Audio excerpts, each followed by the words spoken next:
SIC ini memiliki 11 divisi dan masing-masing diberi tanda A sampai K.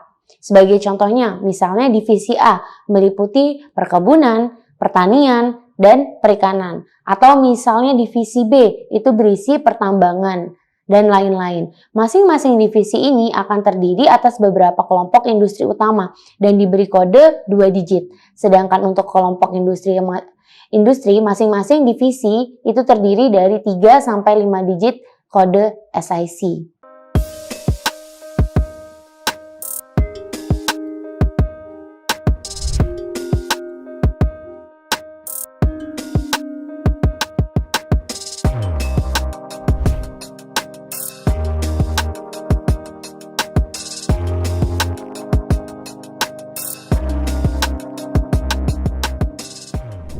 Assalamualaikum warahmatullahi wabarakatuh. Selamat datang di YouTube channel Kuliah Teknokrat. Bertemu lagi bersama saya, Siwi Angelika Sindiasari.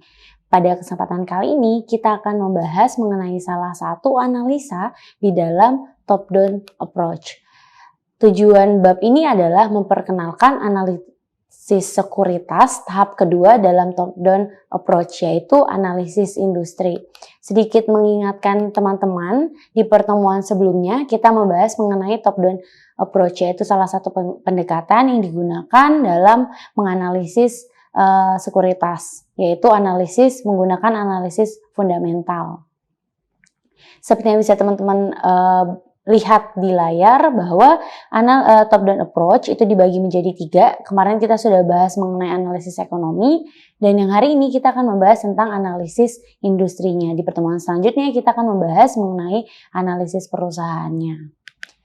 Capaian pembelajaran pada pertemuan hari ini adalah: pertama, mahasiswa dapat memahami terkait konsep dasar dan arti penting klasifikasi dari industri. Yang kedua, mahasiswa memahami arti penting analisis industri untuk menyeleksi sekuritas mana yang punya prospek yang bagus.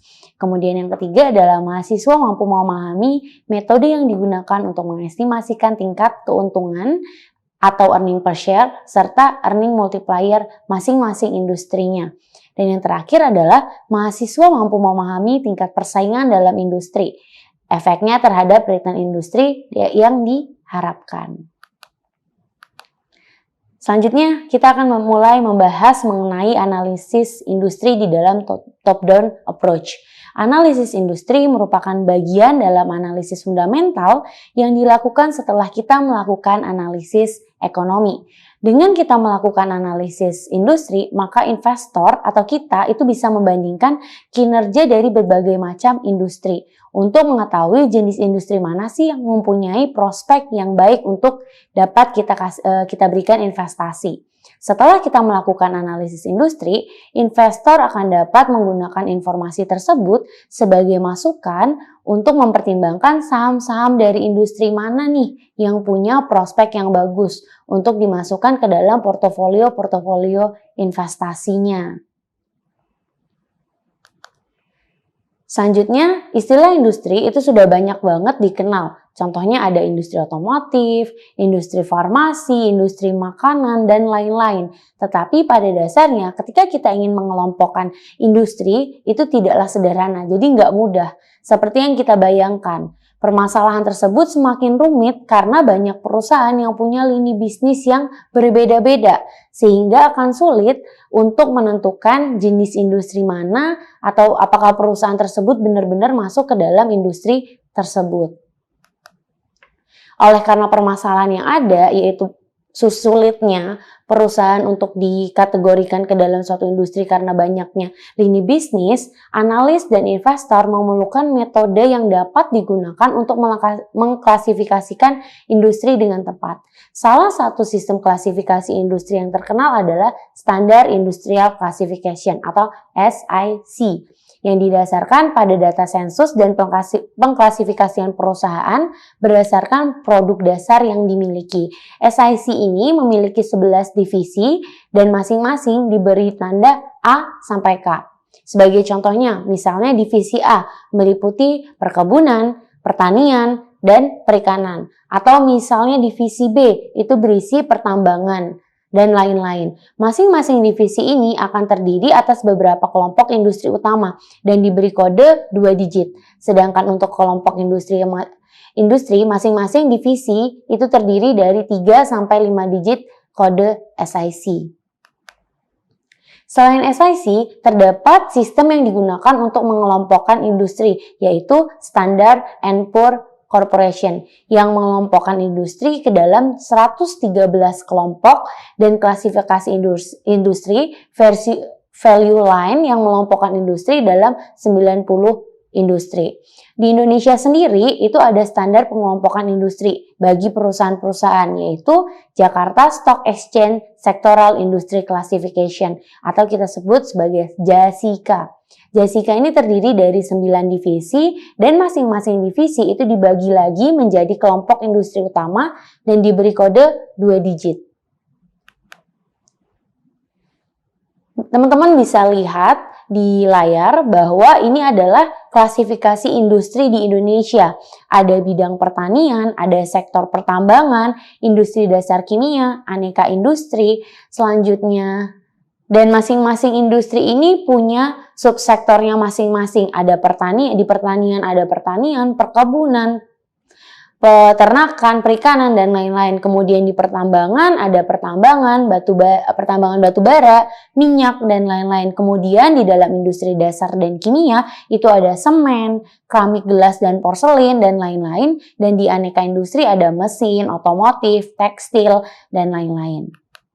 Kemudian ini ada lagi selanjutnya, klasifikasi industri Indonesia, ada industri barang dan konsumsi, konstruksi, properti dan real estate, kemudian infrastruktur, utilitas dan transportasi, serta ada sektor keuangan.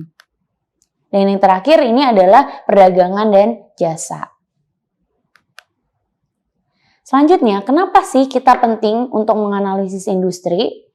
Jadi ada beberapa hasil penelitian yang dilakukan oleh Reilly and Brown tahun 1997 di dalam buku Eduardus Tandelilin.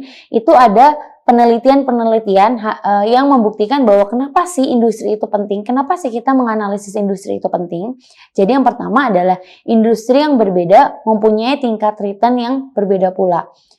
Sehingga analisis industri itu perlu dilakukan untuk mengetahui perbedaan kinerja antar industrinya, sehingga membantu investor untuk mengidentifikasi nih peluang yang menguntungkan atau tidak menguntungkan di dalam suatu industri tersebut. Selanjutnya, yang kedua, tingkat return masing-masing industri itu berbeda setiap tahunnya. Oleh karena itu, analis dan investor itu perlu menambahkan dengan beberapa data lain yang relevan untuk mengestimasi return industri di masa yang akan datang. Karena return industri masa yang akan datang itu tidak bisa diestimasikan hanya dengan menggunakan data industri masa lalu. Selanjutnya, ada tingkat return yang ketiga, yaitu tingkat return perusahaan di dalam suatu industri yang sama itu terlihat cukup beragam.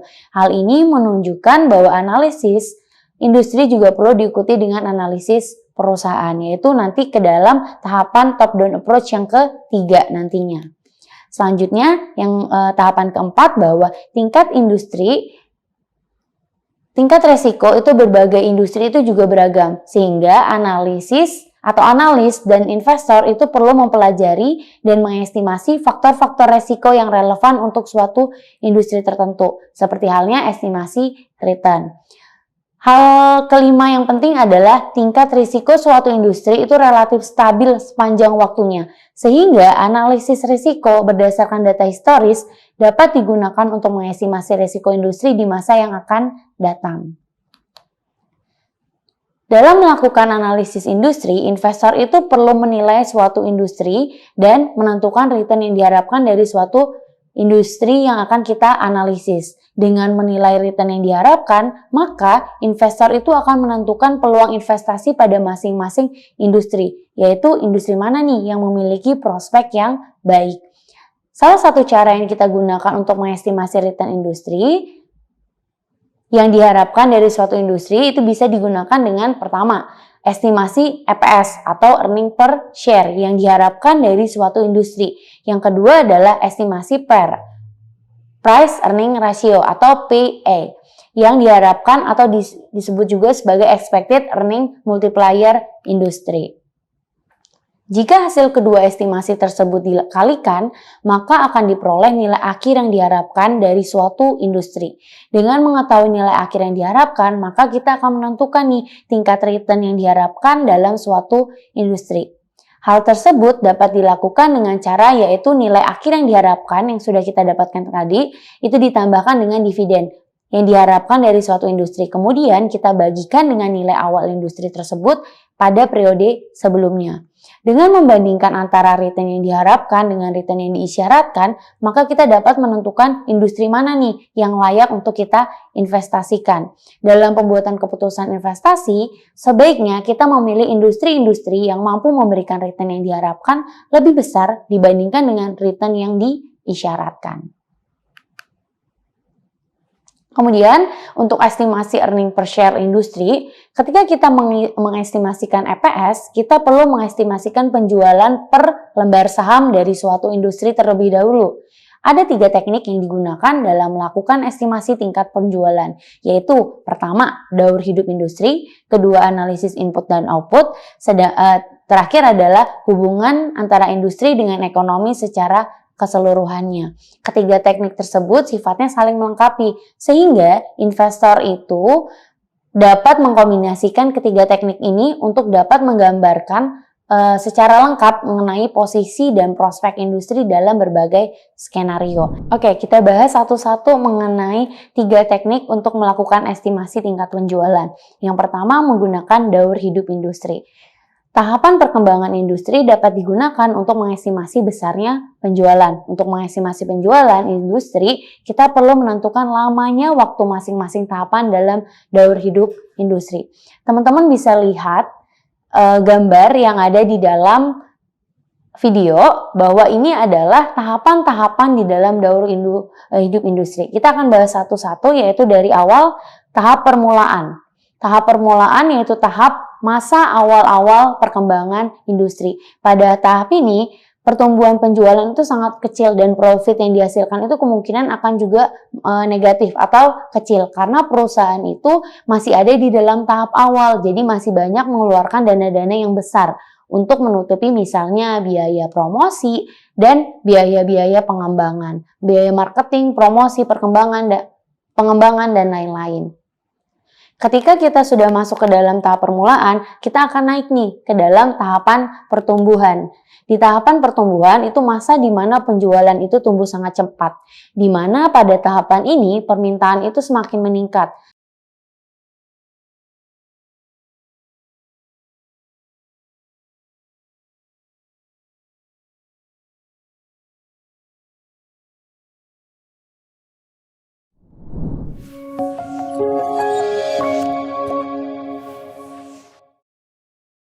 Selanjutnya, kita saksikan video Profil Universitas Teknokrat Indonesia.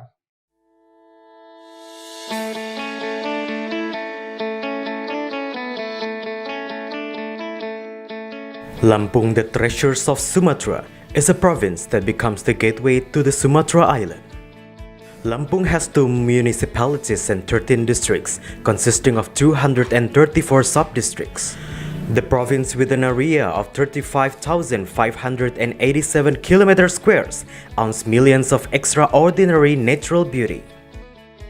Education in Lampung province is also highly considered and colored by the existence of Universitas Teknokrat Indonesia.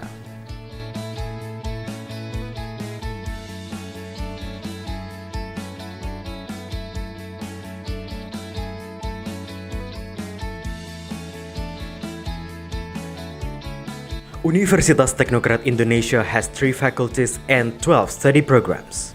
Faculty of Engineering and Computer Sciences with the 6 study programs: Electrical Engineering, Civil Engineering, Computer Engineering, Information Technology, Informatics, and Information System. Faculty of Economics and Business with 2 study programs: Management and Accounting. Faculty of Arts and Education with 4 study programs: English Literature, mathematics education, English educations, and physical education. Universitas Teknokrat Indonesia believes that education is the key to the advancements of a nation. Universitas Teknokrat Indonesia commits to produce and develop future leaders through the education of quality characters. This receives a very good reception and trust from the community, which is marked by an increasing interest in students from year to year. The students and lecturers have lots of achievements and awards. Also, our quality is recognized by National Accreditation Board for Higher Education and many international collaborations. Universitas Teknokrat Indonesia also prepares the students to face the globalization era through the use of digital technology. Universitas Teknokrat Indonesia has a number of representative facilities provided to support the learning process, such as comfortable classroom, laboratories, information technology, and the internet. Our vision is to be an excellent university in Sumatra with international standard and able to play an active role in nation building through 3 pillars of higher education, comprising education, research, and community service. We have graduated outstanding students who can be accepted in state agencies and other large companies. At Universitas Teknokrat Indonesia, the students and lecturers are encouraged to create and innovate by creating products and services that benefit the community through research activities and community services. In an effort to achieve its visions and missions, the academics of Universitas Teknokrat Indonesia are guided by the organizational culture values of discipline, quality, creative, and innovative.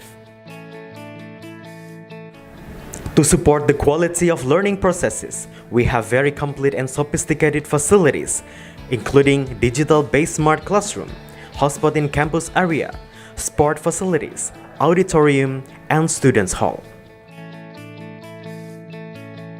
Come and be a part of us, the Campus of Champion, Universitas Teknokrat Indonesia.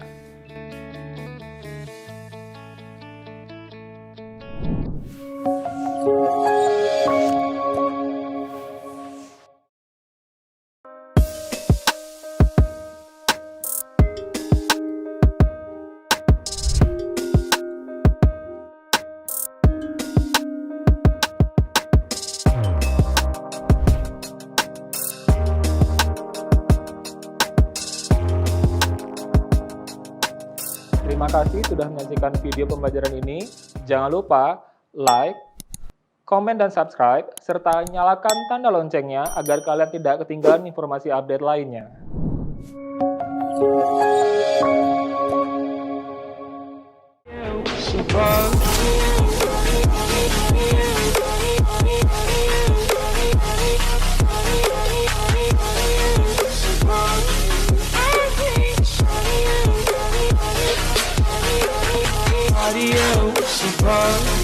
I hate body.